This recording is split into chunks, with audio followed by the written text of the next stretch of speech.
사도행전 27장. 우리가 배를 타고 이탈리아로 가기로 결정되자 그들은 황제 부대 소속 율리오라는 백부장에게 바울과 다른 죄수들을 넘겨 주었습니다.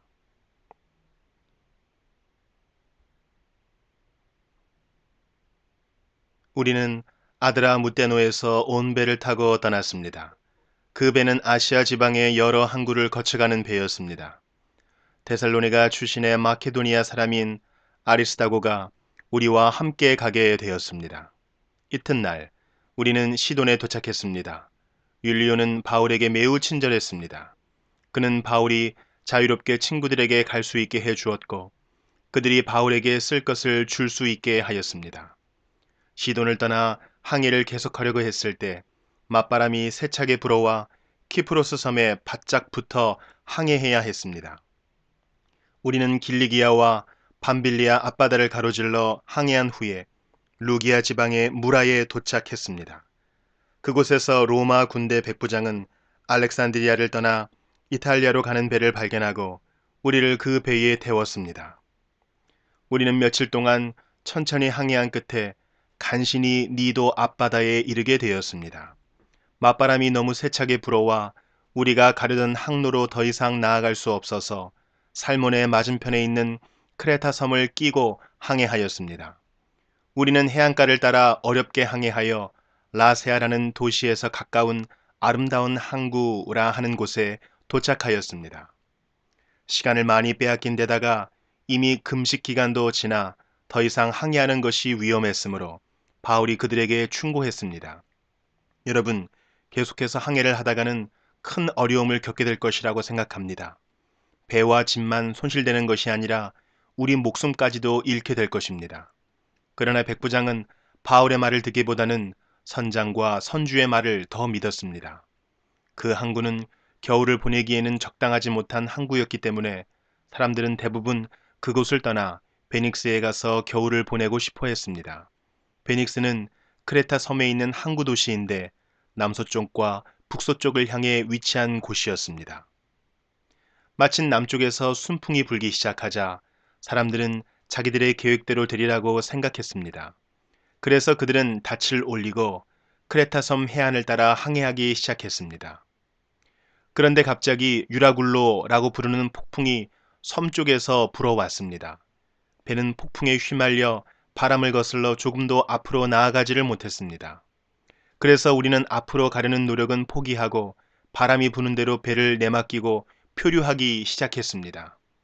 그러다가 가우다라는 작은 섬의 남쪽 방향으로 떠밀려 갈 때에 우리는 간신히 거룻배를 끌어올릴 수 있었습니다. 선원들은 거룻배를 끌어올린 다음에 밧줄로 동염했습니다. 그들은 배가 스르디스의 모래톱에 걸릴까 염려하여 돛을 내리고 배를 바람 부는 대로 떠밀려 가게 했습니다. 우리가 폭풍에 너무도 시달리자 이튿날에는 선원들이 짐을 바다에 내던졌습니다. 3일째 되는 날에는 배의 장비마저 내어 던졌습니다. 우리는 며칠째 해도 보지 못했고 별도 보지 못했습니다. 바람은 계속해서 거세게 불어왔습니다. 결국 우리는 살아남을 수 있다는 희망을 모두 포기하고 말았습니다. 사람들이 오랫동안 아무것도 먹지 못하고 있는 가운데 바울이 일어나 그들에게 말했습니다. 여러분, 내가 크레타 섬을 떠나지 말자고 한 말을 들었어야 했습니다. 그랬다면 이런 손해를 입지 않았을 것이고 물건을 잃어버리지도 않았을 것입니다. 하지만 여러분, 이제 제가 권합니다. 용기를 내십시오. 이 배만 잃을 뿐 여러분 중에는 한 사람도 목숨을 잃지 않을 것입니다. 지난밤에 나의 주님이요 내가 섬기는 하나님의 천사가 내 곁에 나타나 이렇게 말해 주었습니다. 바울아, 두려워하지 마라. 너는 반드시 황제 가이사 앞에 서야 한다. 하나님께서 너와 함께 항해하는 모든 사람들의 목숨을 너에게 맡겨주셨다. 그러니 여러분 용기를 내십시오. 나는 하나님을 믿습니다. 모든 일이 하나님의 천사가 내게 말씀하신 대로 이루어질 것입니다. 우리는 반드시 어떤 섬에 밀려가 닿게 될 것입니다. 14일 되던 밤에 우리는 아드리아 바다에서 표류하였습니다. 한밤중에 선원들은 우리가 어떤 섬에 가까워지고 있음을 느꼈습니다. 그래서 물 깊이를 재어보니 약 40m였고 조금 더 가서 다시 재어보니 이번에는 약 30m였습니다. 우리는 혹시 암초에 걸리지는 않을까 염려가 되어 닷 4개를 물에 던져놓고 날이 밝기를 기다렸습니다. 그런데 서너 몇 사람이 배에서 빠져나갈 속셈으로 배 앞쪽에 닻을 더 내린다는 구실로 거룻배를 물에 내렸습니다. 그러자 바울이 백부장과 군인들에게 이 사람들이 배에 남아있지 않으면 당신들마저 구조되지 못합니다 라고 말했습니다. 그래서 군인들이 밧줄을 끊어서 거룻배를 떼어버렸습니다. 날이 밝을 무렵 바울은 모든 사람에게 음식을 먹으라고 권하면서 말했습니다. 지난 14일 동안 여러분은 마음을 졸이며 지금까지 아무것도 먹지 않고 지냈습니다. 하지만 이제는 음식을 드십시오. 그래야 살아남을 수 있습니다. 여러분 중에 그 누구도 머리카락 하나도 잃지 않을 것입니다. 바울은 이 말을 하고서 모든 사람 앞에서 빵을 들어 하나님께 감사기도를 드리고 빵을 떼어 먹기 시작했습니다. 그러자 사람들도 용기를 얻어 음식을 먹었습니다. 배 안에 있던 사람들은 모두 276명이었습니다. 사람들은 음식을 배불리 먹고 나서 식량을 바다에 던져 배를 가볍게 했습니다. 날이 밝았습니다. 사람들은 그곳이 어느 땅인지를 알 수 없었지만 그들의 눈에 모래밭이 있는 항만이 눈에 띄었습니다.